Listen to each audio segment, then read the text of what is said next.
We're going to be breaking down everything you need to know to get started in Wuthering Wave combat. Wuthering Wave combat involves you building a team of 3 characters. Every single character comes with their own skills, ult, and summon. Starting off, if you just hit your normal attack button, then you'll enter a string of normal attack.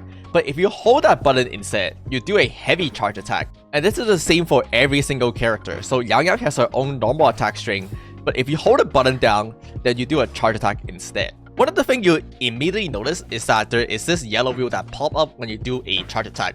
This is your stamina bar and it's used for things like running around and doing charge attack and stuff. You can also do a plunge attack by jumping and then hitting the normal attack button. Now something you will notice is that this actually costs you stamina in order to perform. Stamina is used for 4 main aspects in combat, starting off with dodging. Every single time you dodge, it will cost you 1 stamina bar.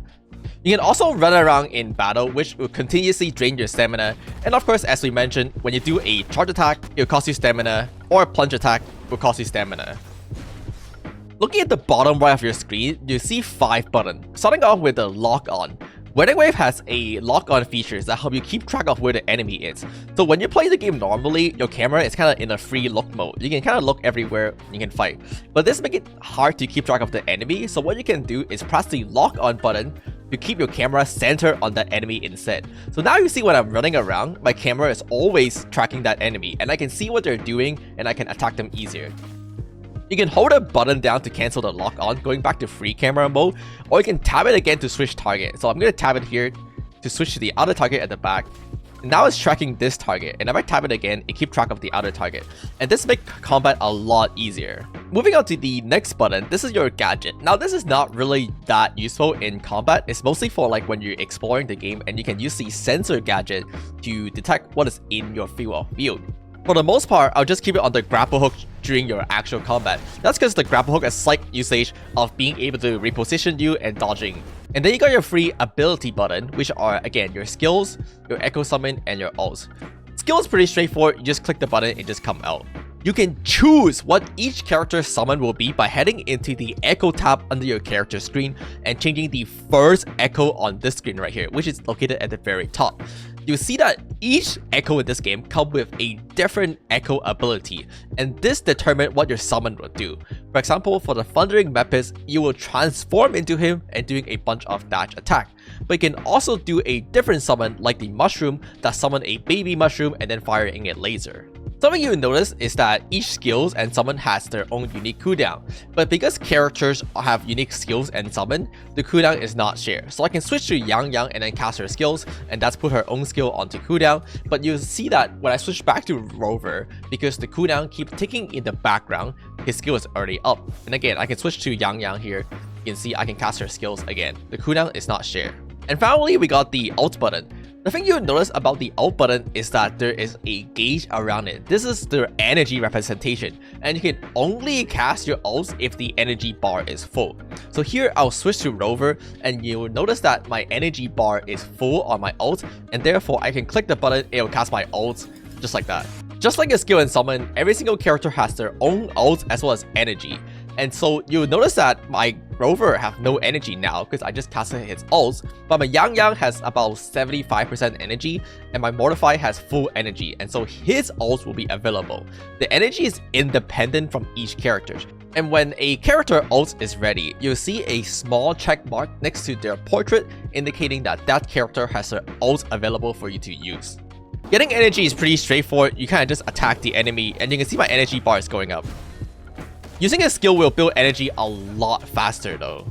Character can build ult energy even if they're background, just slower. So here you can see my Mortify has 0 energy, but if I switch and attack on, let's say, another character like my Rover, I'll be able to build ult energy even on Mortify, even though he's in the background. Just like that. You can see I built about a quarter of the energy there.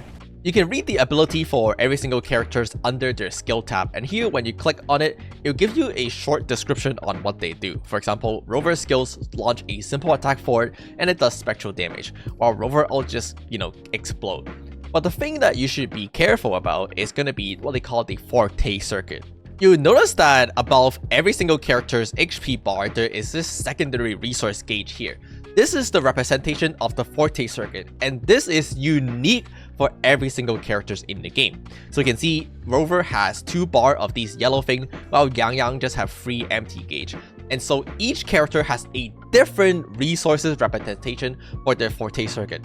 And this is why it is really important to read what they do, because depending on the characters, the way you activate the forte circuit will be very, very different.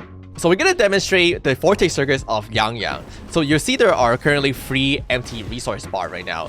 But I can fill this resource bar by, for example, casting my skills. And now you see one of these bar filled up. And I can fill it with, let's say, my heavy charge attack, like that. The main thing is that when you are able to successfully fill all of them up, you can activate a special attack. In the case of Yang Yang, you can do this really cool plunge attack by jumping and then holding a charge attack. And then it'll consume all the forte circuit that you have built up.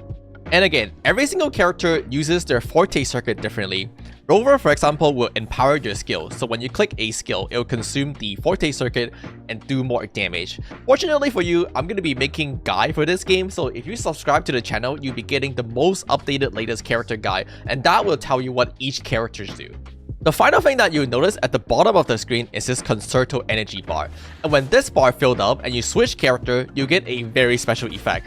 Again, this bar is separated for each character. So Rover has his own bar, while Mortify has his own bar. And you can see that in both of these cases, when I switch characters, nothing really special happened. I just switch characters. But look at Yang Yang, for example. So on Yang Yang, I have already built up full energy. And now, when I switch characters, it'll do a very special intro attack. If we come back to the skill screen of each character, you'll notice that there are 2 things I haven't covered yet. And that is the outro skills, as well as the intro skills. Basically, when you fill up the entire concerto energy bar and you leave the field by switching the characters, you trigger the outro skills. And then the next character that switch in will perform their intro skills. So in this example, I have full concerto energy on my Rover. And if I switch to Yang Yang now, I'll trigger Rover's outro skills as well as Yang Yang's intro skills, because these are the characters that are leaving the field and entering the field. And just like your ultimate, you can build this energy by attacking, but more importantly is that when you dodge, you actually build this energy as well. Or you can do a parry attack like this, and you can see it also fill up the energy. Sometimes enemy in this game will do a parryable attack, and you know because of the circle that is going around them. In order to parry, just hit into the enemy when their circle is full and is flashing. A successful parry will push the enemy back in addition to massively depleting their stagger bar, which is located under the HP bar of the enemy. Note that you can't trigger a parry on every single one of your character's attack. If your character has a melee attack, then usually it's always going to be able to trigger a parry. On the other hand, gun character in this game can't ever trigger a parry, so you can't parry with gun character at all. And for other character in this game like Yinlin, it really just depends on the moveset, so it's a good idea to test your character and getting used to which attack can trigger parry or not.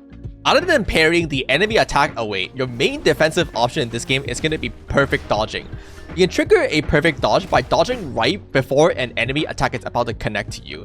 A successful perfect dodge will prevent you from taking any damage. Successfully doing a perfect dodge allows you to trigger a counter attack, which is done by triggering your normal attack input right after you do a dodge. So after each perfect dodge, you can trigger a counter attack simply by doing a attack input, and this will be a special counter attack. Let's go back to the enemy stagger bar located under the HP. We talked about before that if you trigger a parry, you will be able to massively deplete the enemy stagger bar, but you can also deplete it by simply normal attacking or by doing a intro and outro. When you successfully deplete the enemy entire stagger bar, they're gonna get knocked down for a certain amount of period of time, and this is when you get free damage in. In fact, it is so free that you can even take a picture with your enemy. The enemy will get back up once the stagger bar is fully depleted again, and then in which they will resume their normal attack pattern. And so putting everything together gets you this.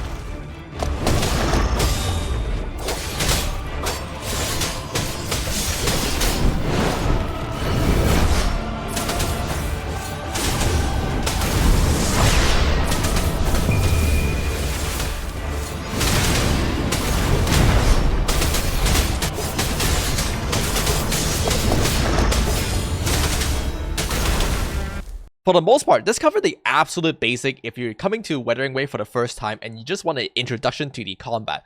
I'll be giving a lot of advanced tips and tricks, so if you haven't subscribed to the channel, this would be a good time. Otherwise, I'll see you next time. Bye bye.